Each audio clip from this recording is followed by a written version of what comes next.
Chapter 15. The summer and winter following the Frost King incident I spent with my family in Alabama. I recall with delight that homegoing. Everything had budded and blossomed. I was happy. The Frost King was forgotten.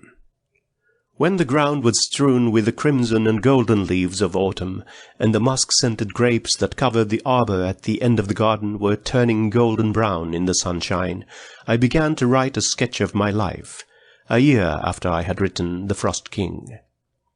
I was still excessively scrupulous about everything I wrote. The thought that what I wrote might not be absolutely my own tormented me. No one knew of these fears except my teacher. A strange sensitiveness prevented me from referring to the Frost King, and often when an idea flashed out in the course of conversation, I would spell softly to her, "I am not sure it is mine." At other times, in the midst of a paragraph I was writing, I said to myself, "Suppose it should be found that all this was written by someone long ago?" An impish fear clutched my hand, so that I could not write any more that day.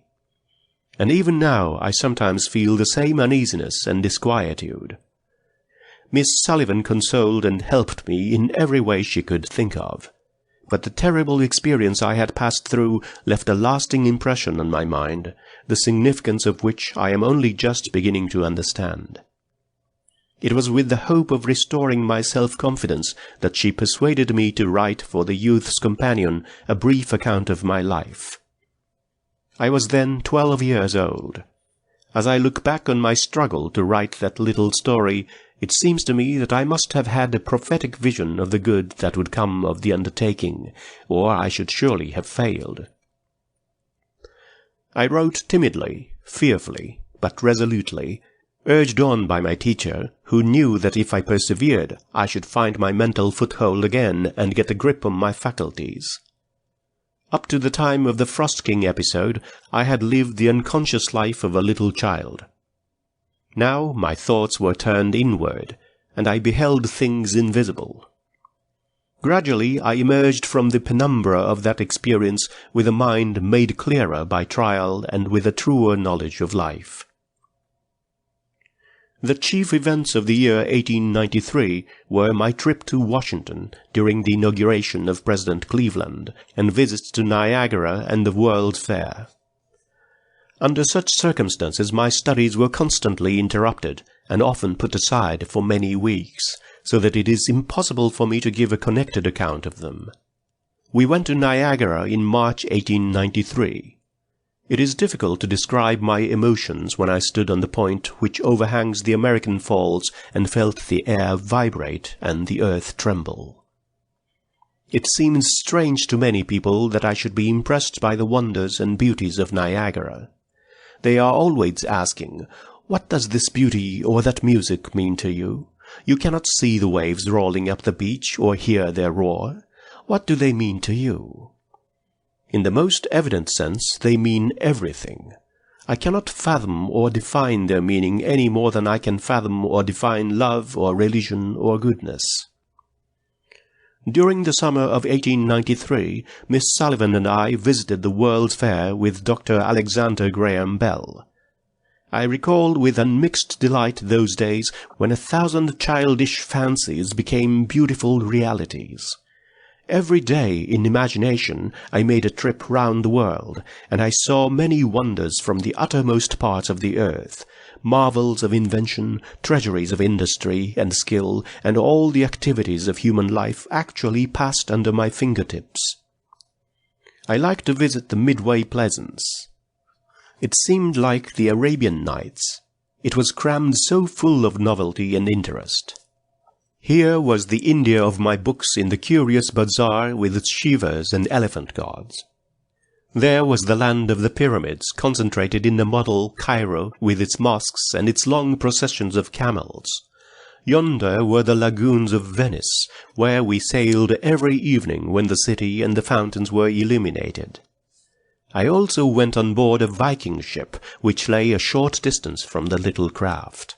I had been on a man-of-war before, in Boston, and it interested me to see, on this Viking ship, how the seaman was once all in all, how he sailed and took storm and calm alike with undaunted heart, and gave chase to whosoever re-echoed his cry, "We are of the sea," and fought with brains and sinews, self-reliant, self-sufficient, instead of being thrust into the background by an intelligent machinery as Jack is today.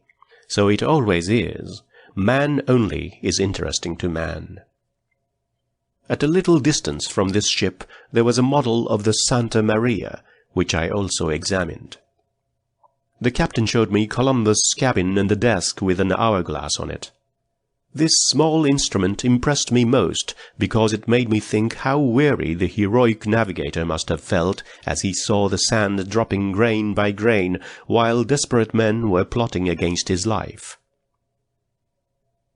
Mr. Higginbotham, president of the World's Fair, kindly gave me permission to touch the exhibits, and with an eagerness as insatiable as that with which Pizarro seized the treasures of Peru, I took in the glories of the fair with my fingers. It was a sort of tangible kaleidoscope, this white city of the West. Everything fascinated me, especially the French bronzes. They were so lifelike. I thought they were angel visions which the artist had caught and bound in earthly forms. At the Cape of Good Hope exhibit, I learned much about the processes of mining diamonds. Whenever it was possible, I touched the machinery while it was in motion, so as to get a clearer idea how the stones were weighed, cut, and polished. I searched in the washings for a diamond and found it myself, the only true diamond, they said, that was ever found in the United States. Dr. Bell went everywhere with us, and in his own delightful way described to me the objects of greatest interest. In the electrical building we examined the telephones, autophones, phonographs, and other inventions, and he made me understand how it is possible to send a message on wires that mock space and outrun time, and, like Prometheus, to draw fire from the sky. We also visited the anthropological department, and I was much interested in the relics of ancient Mexico, in the rude stone implements that are so often the only record of an age, the simple monuments of nature's unlettered children, so I thought as I fingered them, that seem bound to last while the memorials of kings and sages crumble in dust away, and in the Egyptian mummies which I shrank from touching.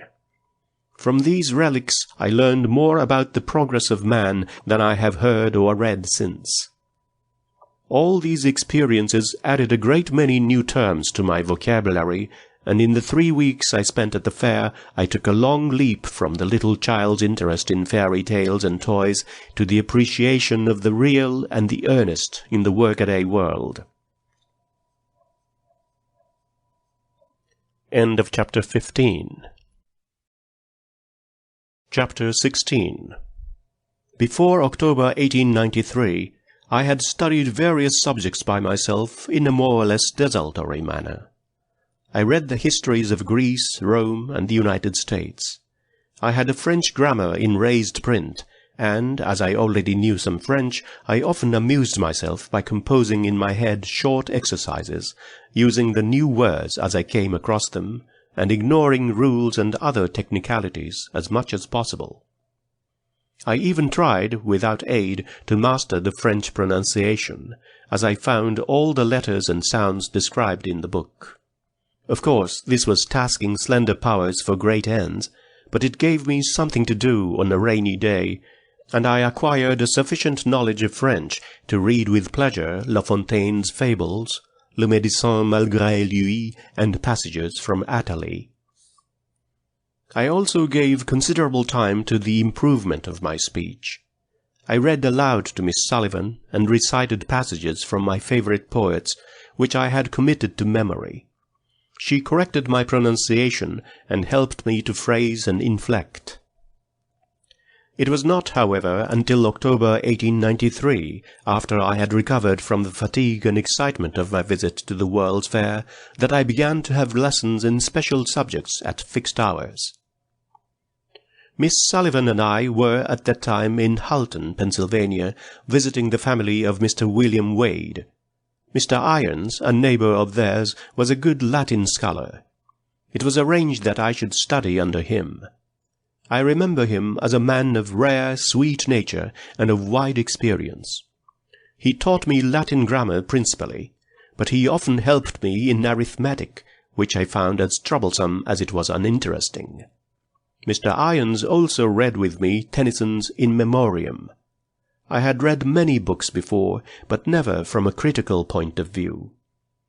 I learned for the first time to know an author, to recognize his style as I recognize the clasp of a friend's hand. At first I was rather unwilling to study Latin grammar. It seemed absurd to waste time analyzing every word I came across, noun, genitive, singular, feminine, when its meaning was quite plain. I thought I might just as well describe my pet in order to know it. Order, vertebrate. Division, quadruped. Class, mammalia. Genus, felinus. Species, cat. Individual, tabby. But as I got deeper into the subject, I became more interested, and the beauty of the language delighted me. I often amused myself by reading Latin passages, picking up words I understood, and trying to make sense. I have never ceased to enjoy this pastime. There is nothing more beautiful, I think, than the evanescent, fleeting images and sentiments presented by a language one is just becoming familiar with, ideas that flit across the mental sky, shaped and tinted by capricious fancy. Miss Sullivan sat beside me at my lessons, spelling into my hand whatever Mr. Irons said, and looking up new words for me. I was just beginning to read Caesar's Gallic War when I went to my home in Alabama. End of chapter 16.